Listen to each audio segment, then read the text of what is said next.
Hi, Peace with Endo community. How are you tonight? Thanks for taking the time to watch the replay of this video. If you have any questions or any comments, please feel free to drop them in the comment section below. I do check back on those when I'm done. If you are new to the page, my name is Aubrey Daimler. I am an author and wellness coach who helps women with endometriosis to naturally manage pain, increase energy, and find peace with endo.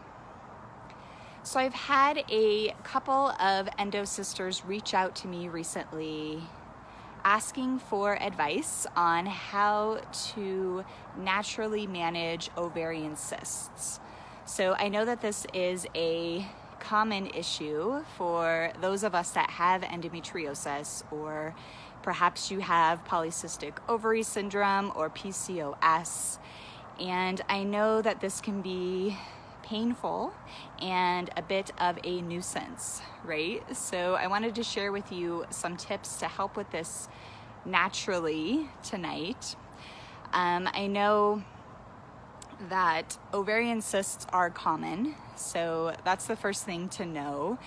They tend to come up around ovulation, and a lot of times they take care of themselves on their own, but the issue comes when that doesn't happen, when they stick around and grow into something bigger.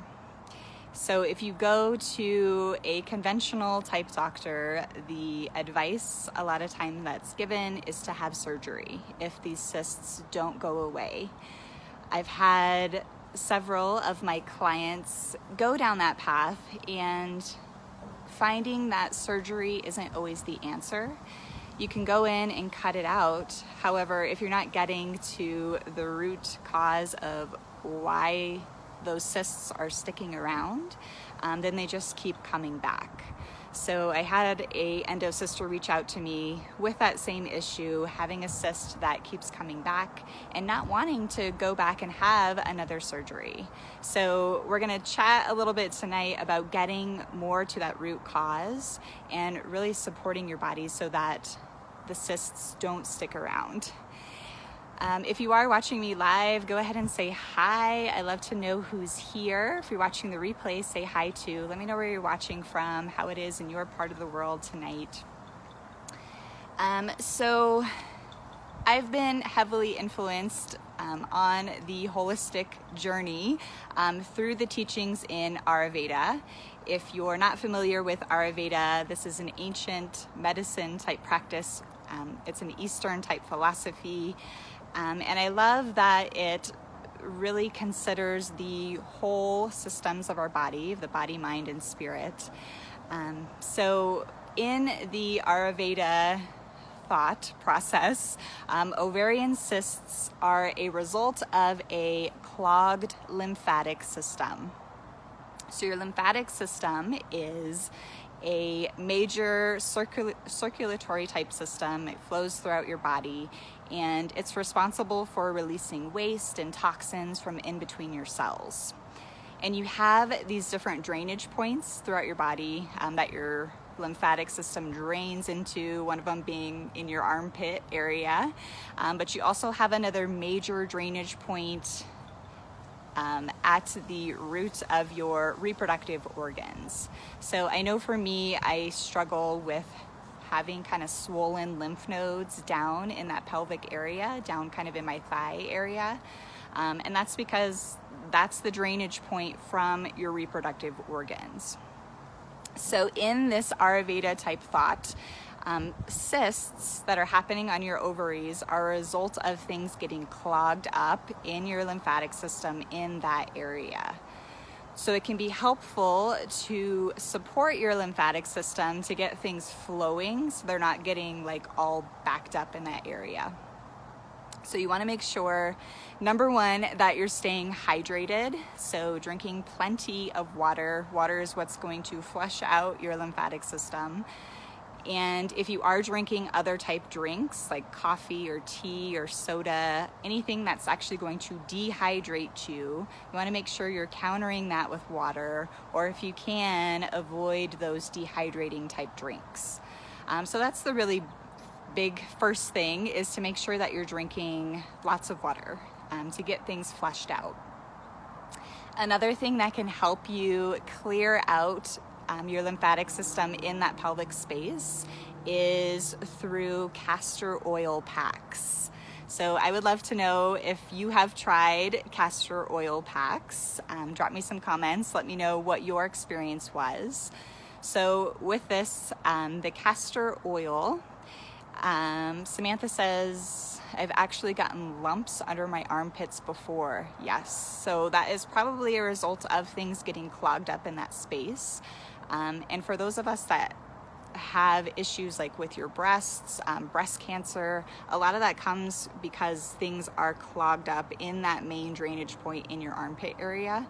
So on a side note, you want to make sure you keep like your armpits clear. So avoiding like a lot of the antiperspirants, the conventional antiperspirants out there that actually stop things up. So you want to switch to like a more natural deodorant, on a side note, for your lymphatic system in that area. So going back to the pelvic space and the castor oil packs. So how you do this is basically you just take some castor oil and just rub it along your abdomen. And then I usually do this and wear like an old t-shirt, and you want to make sure that you're sitting like on an old towel, because the oil does stain if it gets on anything. So you basically just put the oil on your abdomen. I put an old t-shirt on top of that, and then you can put a little bit of heat on top of it. So you just keep it warm. It doesn't have to be, you don't want to keep it super hot, so just keep it on a warm setting, and that kind of gets the oil into that area. And the castor oil actually helps to break up things in your pelvic space and to get things flowing. So I know a lot of ladies that have had success with the castor oil packs and in shrinking ovarian cysts. It does take time. Anything that I'm going to present to you tonight does take time. This isn't going to be like a quick fix. It could be up to a year. I've seen ladies shrink them, but it does take time. So just keep that in mind. The castor oil packs can be detoxifying because, again, you're breaking up those toxins in that space. So you could have some symptoms from this. So be aware of that as well. Make sure, again, you're drinking plenty of water so that things are getting flushed out. And you don't want to do castor oil packs after ovulation if you are trying to conceive.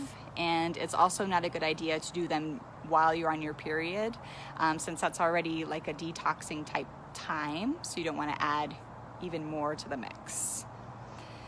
Other things that can help support your lymphatic system are the sauna. So anything that gets you like sweating and clearing things out. I love the infrared sauna because it's not as hot. I can't handle a lot of too hot of heat. So I like the infrared sauna that it doesn't get super hot. And it's very effective in clearing out toxins from your cells. If you can get massages, those are another great way to get your lymphatic system moving. And there's actually lymphatic drainage massage where the therapist actually will go in and kind of help manually move out your lymph nodes to get things cleared in that pelvic area. So look for somebody in your area. And again, all of these things can be detoxifying because you're clearing out that stuff from your lymphatic system. So just be aware of that. Detoxification is not always pretty, and it may cause some pain before it helps. So just be aware of that. There is a Ayurvedic type herb that can help clear out your lymphatic system. It's called Mangista. I think that's how you say it. I've had success with this in the past. I take a powder type version that I can drop a link to in the comments when I'm done here. That has helped me a great deal. So it's an herb that gets things flowing in your lymphatic system, and it actually helps to calm down your uterus as well, which is nice because it can help a little bit with pain. So I'll drop a link to that in the comments. And again, making sure you're eating a healthy diet. So make sure you're getting in fruits and vegetables and fiber, so you're moving stuff out of your system. So that's really the first thing. Support your lymphatic system. Those are some ways that you can do it. That's going to help, again, clear out those blockages that can happen down in that pelvic space. So the second thing to be aware of when it comes to ovarian cysts is your blood sugar levels. So your ovaries are very much influenced by insulin, and when things are off with your blood sugar, a lot of times there's a direct correlation to that with ovarian cysts. So this is very much true if you've got polycystic ovary syndrome. You want to make sure that you are doing what you can to balance out your blood sugar. So this is a very individual thing. Everybody's going to be different when it comes to blood sugar. But a suggestion to help is to make sure that you're eating, not spacing out your meals too far. So you want to eat something, at least something small, every couple of hours to keep things in balance. You don't want to get to the point where you're in those low blood sugar times and you get like in that hangry mode, if you know what I mean. Drop me some hearts. I get that way when I'm super hungry. So trying to avoid those big sinks in blood sugar, making sure you're keeping things leveled. So also avoiding a lot of the refined sugar, right? Going for that big piece of cake or whatever it is that has a lot of sugar, that's going to spike your blood sugar up. And then what happens is it crashes, and then you feel cranky and yucky, and that's no good, right? So trying to avoid the refined sugar if you can. If you are getting like crazy sugar cravings for that bad sugar, try and add in more fruit. Fruit is natural sugar and it's natural energy for your brain, and it can help get rid of those crazy sugar cravings. So try and add in more fruit if you are getting the cravings for the sugar. So again, making sure you're eating every couple of hours, making sure you're eating like an hour and a half after you get up. You don't want to wait too long in the morning there to get things, and definitely eat before 10 a.m. You have kind of a crash at 10 a.m. So try and make sure you're eating something at least small in the morning before 10 a.m. I find that I do better in the morning with a little bit of protein, with a little bit of fat, because that kind of balances things out for me. I don't do well if I just do like straight carbohydrates in the morning. But again, everybody's going to be different. Listen to your body.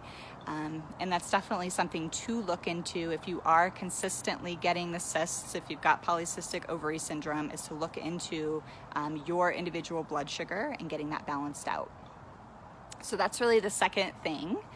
The third thing to consider to help shrink ovarian cysts and to avoid them is vitamin D. So they did a study recently that showed that there's a direct correlation between ladies that have low vitamin D levels and the size of the cysts that are sticking around. For those of you that have those large endometriomas, there's a direct correlation with your vitamin D levels. So you want to make sure you're getting outside every day, especially right now if you're with me in the Northern Hemisphere. We are in summer. Now's the best time to get outside and soak up some vitamin D. You want to give yourself at least 20 minutes outside. If you can go longer, that's great. And you want to do it without any sunscreen on, right? So you're actually absorbing the sun into your skin. If you're not able to get outside, if you're in the Southern Hemisphere right now, or in those months, in the winter months that are coming here soon, for those of us in the Northern, you can supplement, of course, with vitamin D. So this may be something you want to look into, go to your doctor and get your levels checked. I know I've connected with some of you that have super low vitamin D levels and notice that correlation with the cysts. So make sure you're getting outside. This is your permission to get outside and get some sun. And if you're not able to do that, definitely try and supplement with the vitamin D. That can help a lot. So that's the third thing. The fourth and final thing that can help is one thing that I recommend all the time, right? This is coming from Medical Medium, who, you know, I'm a huge fan of Anthony William and his Medical Medium books. One thing that's helped me so much is juicing fresh organic celery juice in the morning and or fresh organic cucumber juice.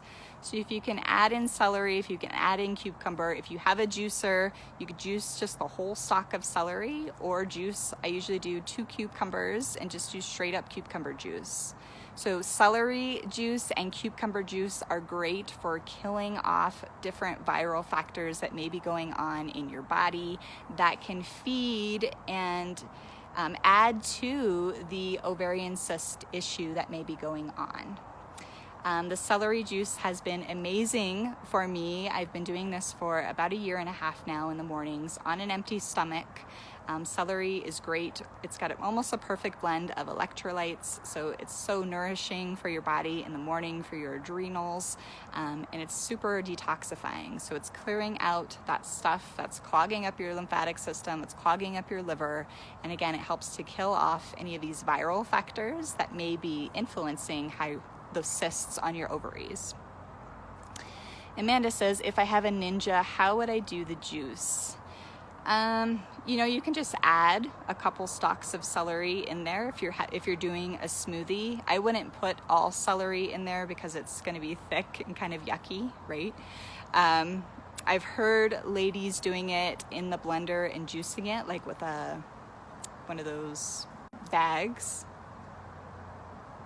Oh, sorry, my connection's going out. Using one of those nut bags and getting rid of the and just kind of doing it that way. It's definitely better to do it through the juicer if you can, if you've got a juicer. I have a Breville that I use. It's about $100 on Amazon, and it works amazing. So you can definitely add it to the Ninja. I would just put a couple stalks in there, though. I wouldn't do all celery. Or cucumber. Cucumber works nicely in the smoothies. I add those to my smoothies often. So those are my 4 tips for you tonight, just to review. And again, this is getting more to the root cause of the issue rather than consistently having surgeries to cut these cysts out. This is actually supporting your body so you're not getting them returning. So number 1 thing was to support your lymphatic system. So again, making sure you're drinking plenty of water, castor oil packs, getting time in at the sauna, making sure you're exercising and sweating and clearing things out. Making sure that you're paying attention to the toxins and the things that you put on your skin. Your lymphatic system's actually right underneath your skin, and your skin absorbs everything. So pay attention to what you're putting on your skin. The second thing is your blood sugar, making sure you can do what you can to balance out your blood sugar. Eat every couple of hours. Again, I do better with a little protein or fat in the morning because it helps sustain that a little bit longer, but that's very individual, so it's all about figuring out what works for you. The third thing is vitamin D. Make sure you're getting outside, soaking up some sun. If you're not able to do that, or you're in the southern hemisphere right now, make sure you're supplementing with vitamin D. And the fourth thing is celery juice and or cucumber juice, both of which are amazing for releasing toxins from your body, supporting your liver and your kidneys and your detoxification channels. So you can clear that stuff out that can clog things up and cause those cysts to happen and stick around on your ovaries. So those were the 4 tips that I've got for you today. I hope this was helpful. I would love to know if you found this helpful, and if you did, I invite you to share with your friends. Drop me some hearts. If you do want to catch me next time when I'm live, you can hit the little button, little dots at the top of the video, and get live notifications so you can join me next time. Amanda says, thank you so much. These are helpful. Awesome. I'm happy that it served you tonight, Amanda, and thanks for watching. If you do need more support from me, I have set up individual coaching times now. So I've got a power hour coaching session that I have set up to where you can talk with me one-on-one for an hour. This is new. I've done things before in longer term 6-month programs, but I have had ladies come and ask if I do the single sessions. So I am now offering individual power hour coaching sessions. I'll drop a link to that in the comments if you do need more support and you want to chat with me one-on-one and get advice for your individual situation. I am here to support you. So I'll drop a link to that in the comments. And thank you again for joining me tonight. I hope this was helpful, and I'm sending you all so much love. Mwah! Have a good night. We'll chat again soon. Bye for now.